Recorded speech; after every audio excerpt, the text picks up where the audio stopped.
अस्सलाम वालेकुम प्यारे दोस्तों और बच्चों, आज की कहानी का नाम है आसमान पर चढ़ के उतरना। सेठ वक्कार की हवेली में कई नौकर चाकर थे, मगर अजीज तमाम मुलाजमों में सेठ वक्कार का चहीता मुलाजिम था। अजीज वाकई सेठ वक्कार को बड़ा अजीज था। सेठ वक्कार ने तमाम मुलाजमों का हेड अजीज को बना रखा था।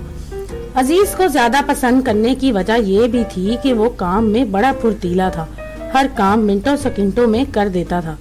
सेठ वक्कार की ज्यादा मेहरबानियों और चाहत का ये नतीजा निकला कि अजीज अपने आप को बहुत कुछ समझने लगा। दूसरे मुलाजमों को बात बात पर डांटता था और सबसे कहता फिरता कि तुम सबको सेठ साहब निकाल सकते हैं, मगर मुझे वो कभी भी नौकरी से नहीं निकालेंगे।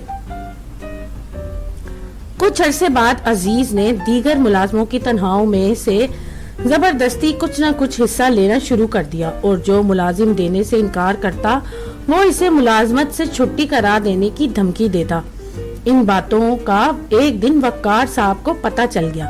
इन्हें अजीज के इस रवैये का बहुत दुख हुआ और वो सोचने लगे कि इसके ज्यादा प्यार और तवज्जो की वजह से अजीज बजाय इसके कि खुद भी दूसरे मुलाजमों से मोहब्बत करता, वो इन्हें धौंस धमकी देने लगा है।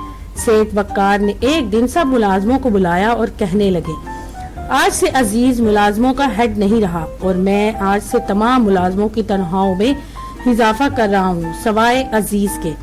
अजीज ने जब ये सुना तो इसे बहुत दुख हुआ, मगर अब क्या हो सकता था। ये सब कुछ अजीज के अपने करतूतों का ही नतीजा था, जो इसे सेठ वक्कार ने यूं आसमान पर चढ़ाकर उतार दिया। तो दोस्तों, अगर आपको ये कहानी पसंद आए तो मेरे चैनल को लाइक और सब्सक्राइब जरूर कीजिएगा।